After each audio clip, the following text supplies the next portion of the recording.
Good morning students.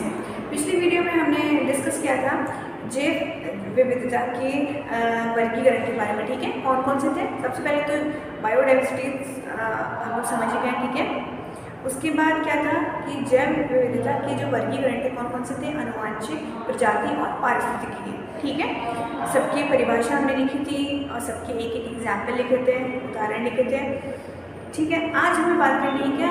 जैव विविधता जो बायोडाइवर्सिटी है उसमें क्या पढ़ा था कि जीवन की विभिन्न मतलब जीवन विभिन्न चीज़ों में प्रेजेंट है। जैसे कि लाइफ है वो इंसानों में भी है, कीड़ों में भी है, जानवरों में भी है, ठीक है, प्लांट्स में भी है। ठीक है, तो अब हमें ऐसे समझना है, एक चार्ट है तो चार्ट से समझेंगे एक आउटलुक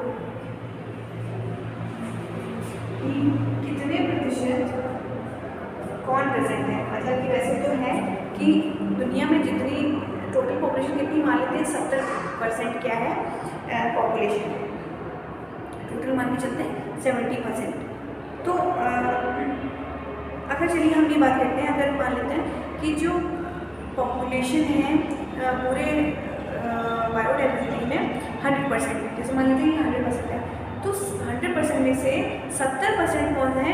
जानवर है, एनिमल्स है। ठीक है, 100% में 70% कौन है? एनिमल्स। और 20 से लेके 22% इसमें से वो एडजस्ट हो जाएगा, ये है प्लांट्स।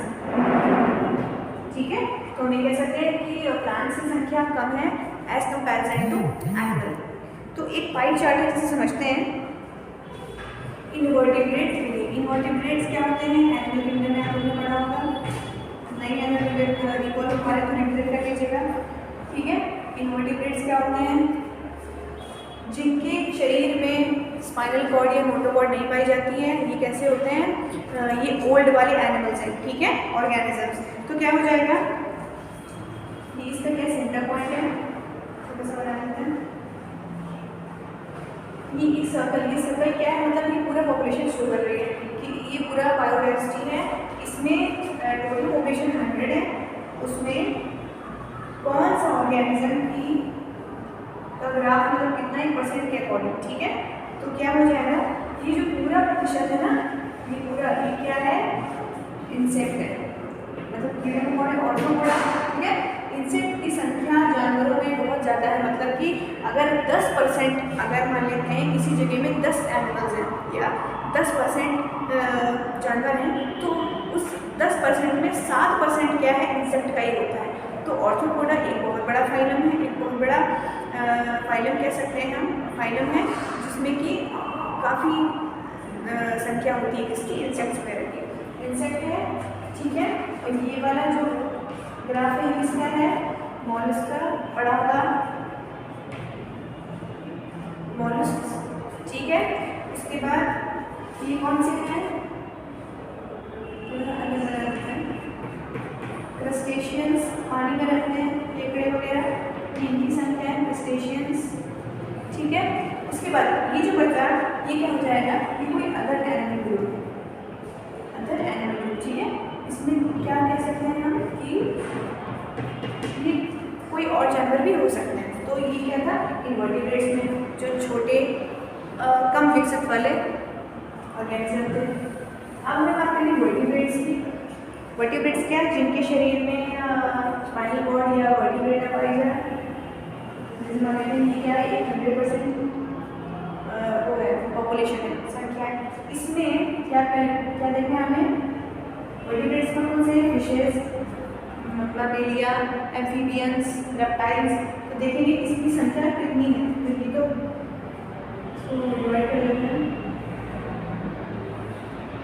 ठीक है, ये पूरा क्या है? यहाँ से भी ये पूरा इसका है, इसकी संख्या है फिशेस की। मछलियों की संख्या बहुत होती है, बहुत है हमारे किस बायोडाइवर्सिटी में। ये क्या है?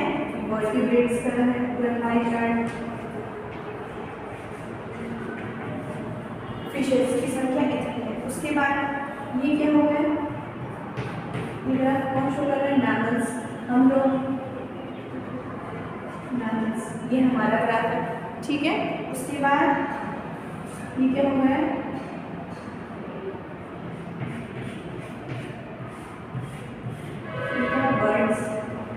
बर्ड्स इतने वही फाइनल क्या बचा,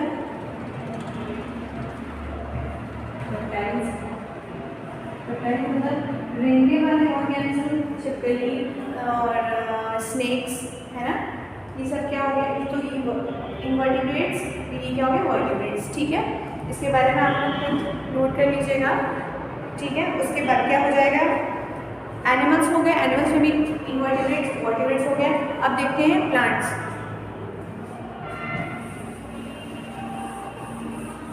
प्लांट्स में कौन कौन आते हैं, algae, bryophytes, gymnosperms, angiosperms, angio में कौन कौन से, फर्न, मॉसेस, ठीक है। तो क्या हो जाएगा, ये इसका क्या सेंटर पॉइंट, जैसे 3 डिवाइड है।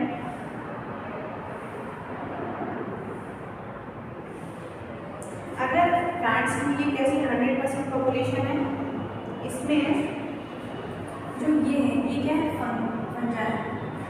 पंचायत काफ़ी ग्राफ इसका पंचायत की पॉपुलेशन कैसी होगी, काफ़ी ज़्यादा होगी, ठीक है। ये क्या हो जाएंगे, एंजियोस्पर्म्स, ऐसे प्लांट जो क्या फूल देते हैं, सीड्स देते हैं, एंजियोस्पर्म्स हो गया। उसके बाद ये जो है, ये क्या हो जाएगा, मॉस, और ये क्या हो जाएगा, फर्न। ये मॉस और जो फर्न थे ये किसके अंदर आते थे, जिम्नोस्पर्म्स के अंदर आते थे। ऐसे प्लांट जिसमें फूल नहीं होते हैं, फ्लावरिंग वगैरह नहीं होता है, ठीक है। फिर ये क्या हो गया, एल्गी, शैवाल, ठीक है। ये क्या हो गया, लाइकेन। लाइकेन किन दो चीज़ों के बीच में, इन दो ऑर्गेनिजम्स के बीच का संबंध है, ये आप लोगों को पता ही होगा, नहीं होता आप लोग पढ़ लीजिएगा, रिकॉल कर लीजिएगा, ठीक है। तो ये सभी ग्राफ्स थे। आप हमें बात करनी है क्या, पैटर्न्स ऑफ बायोडाइवर्सिटी, जैव विविधता की कौन कौन से पैटर्न्स हैं, ठीक है। तो पहला कौन, जैसे एक है लैटिट्यूडिनल ग्रेडियंट, इसका टर्म आप लोगों को हिंदी में मिल जाएगा बुक में।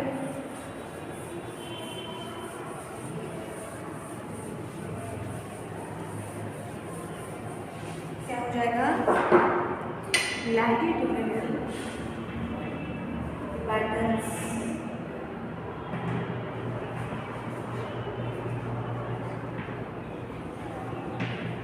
Patterns of biodiversity.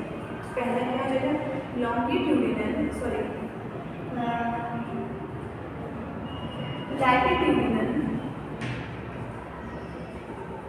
आप नोट्स चाहो तो हिंदी में बना लीजिए, बाकी बारे में भी सही रहेगा। लैटिट्यूडिनल ग्रेडियंट, ठीक है। क्या होता है लैटिट्यूडिनल ग्रेडियंट, इसमें हम क्या देखते हैं, पूरी दुनिया में, हमारी पूरी पृथ्वी में एनिमल्स मतलब जानवर और प्लांट्स का जो डिस्ट्रीब्यूशन है वो कैसा है, एक जैसा है। मतलब कि हम ये कह सकते हैं कि प्लांट्स हैं तो एनिमल्स भी होंगे, एनिमल्स हैं तो प्लांट्स भी होंगे। तो इनका जो फैलाव है एक ही जगह, मतलब एक ही पृथ्वी पर, ये कैसा है, एक निर्धारित क्रम में है, ठीक है। तो ये इसी में क्या जाएगा, लैटिट्यूडिनल ग्रेडियंट। उसके बाद इसमें एक खास बात क्या होती है, लैटिट्यूडिनल और लॉन्गिट्यूडिनल, आप लोगों ने ज्योग्राफी में कभी पढ़ा होगा कि लैटिट्यूडिनल लाइन्स क्या होती है पृथ्वी की, ये ऐसी वाली है ना, और लॉन्गिट्यूडिनल ऐसी वाली, ठीक है। अगर हम लैटिट्यूडिनल बात करें इसका मतलब ऐसा होगा लैटिट्यूडिनल।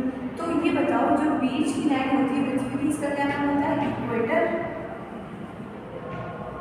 इक्वेटर, ठीक है।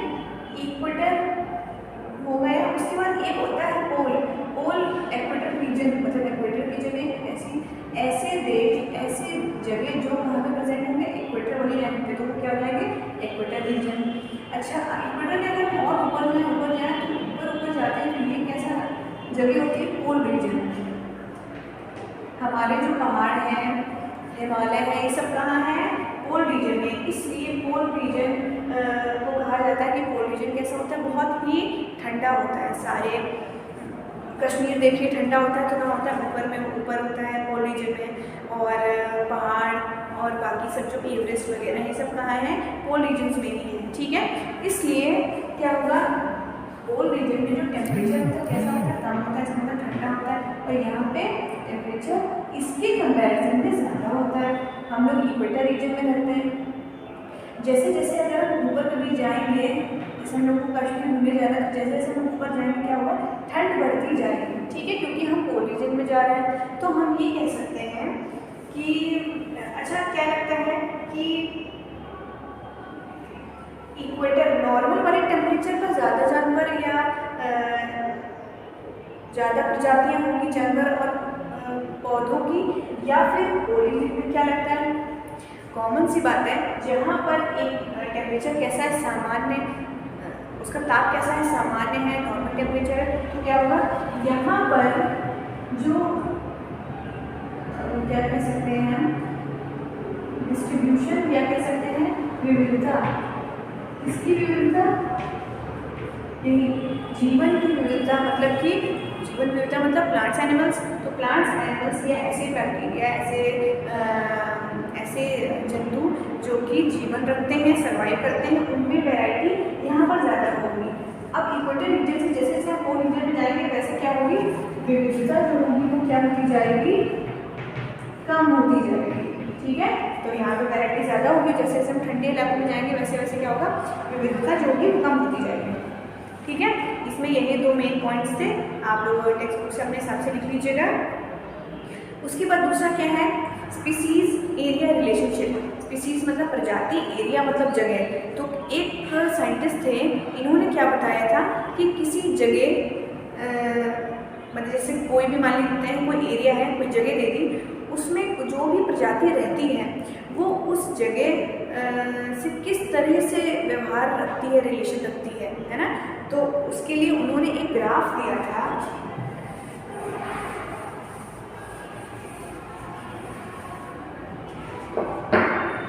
है ना। तो एक सेकेंड पर क्या है, प्रजाति और एरिया कह सकते हैं, जगह, प्रजाति जगह का जो व्यवहार है ना। तो अभी फिलहाल इसको आप लोग जो भी टेक्स्ट बुक हिंदी में लिख लीजिएगा, अभी फिलहाल स्पीसीज एरिया रिलेशनशिप।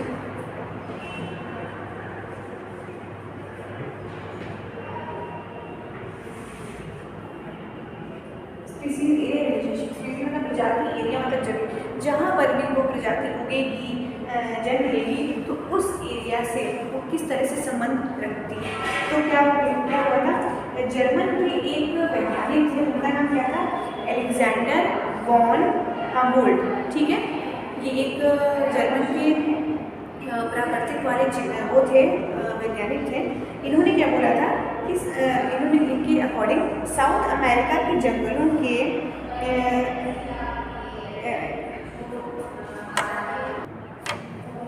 तो इन साइंटिस्ट ने, इन वैज्ञानिक ने क्या बताया था, इन्होंने कहा था कि किसी भी एक लैंड मतलब किसी भी एक जगह की फर्टिलिटी मतलब कह सकते हैं कि ऐसा पावर उस जगह का जो कि क्या कर सकते हैं, अपनी जगह अपने ही ऊपर कई सारी प्रजातियों को विकसित कर सकते हैं, मतलब अपने आप में पौधे लगाने दे सकते हैं। तो जगह की फर्टिलिटी और उस जगह कितनी स्पीसीज उग सकती हैं, ये सब पावर एक समय तक ही हम बढ़ा सकते हैं।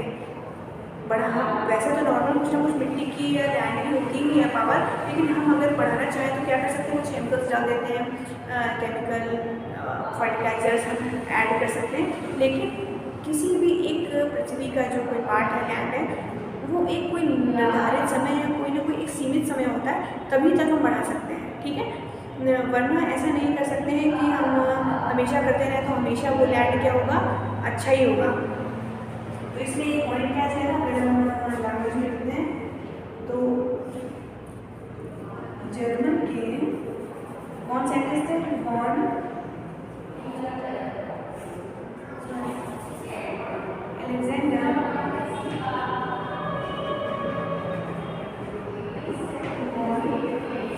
together on Humboldt। इन्होंने देखे जब ये फॉरेस्ट में काम कर रहे थे कुछ अपना, तो इन्होंने ऑब्जर्व किया कि किसी भी धरती का, किसी भी लैंड का, किसी भी एरिया का जो स्पीसीज रिचनेस है, स्पीसीज रिचनेस मतलब होती है प्रजातियों का बहुत सारा उगना, ये किस बात पर डिपेंड करेगा, एक ना एक कोई सीमित टाइम पे ही डिपेंड करेगा ये कि कोई धरती का पार्ट या कोई भी लैंड कैसा है। ठीक है, तो इन्होंने क्या ऑब्जर्व किया कि एक लिमिट तक ही किसी एरिया की स्पीसीज रिचनेस या फिर वो कितना बढ़ा सकती है, ये हम बढ़ा सकते हैं किसी एक निर्धारित समय में। ठीक है, तो इस इन्होंने एक क्या ग्राफ दिया था, क्या ग्राफ था ये, स्पीसीज रिचनेस, स्पीसीज मतलब प्रजाति, रिचनेस मतलब होता है, रिच मतलब बहुत ज़्यादा, किसी भी धरती में रिचनेस मतलब ये कह सकते हैं प्रजाति को बहुत सारा उगना, रिचनेस। ठीक है, और इस बीच का ग्राफ था, एरिया के बीच का ग्राफ था। तो ये ग्राफ कैसा था देखते हैं, ये इन्होंने बनाई सिंगल लाइन। ठीक है, और एक ही सिंगल एकदम करवा लाइन। तो ये कैसा पढ़ा होगा आप लोग मैथ्स में, इसको क्या बोलते हैं, रेक्टेंगुलर हाइपरबोला। ठीक है, तो इसमें देख लेते हैं कि हमारे पास फॉर्मूला है, इसको आप लर्न कर लीजिए। फॉर्मूला क्या है, S इज इक्वल टू सी ए और यहाँ क्या Z। ठीक है, और जो दूसरी वाली लाइन थी इसमें मैंने कहा था log that scale.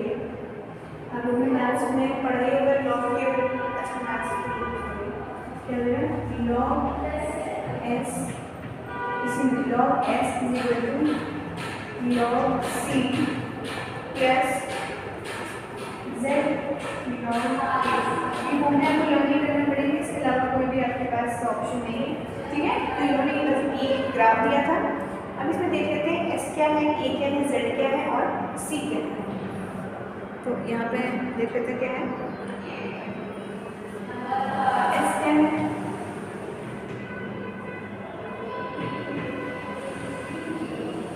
Species richness, ये क्या है, ठीक है। उसके बाद जेड क्या है, स्लोप, स्लोप क्या होता है, ये ढलान, स्लोप है ना, ये ढलान, स्लोप ऑफ लाइन। उसके बाद सी क्या है,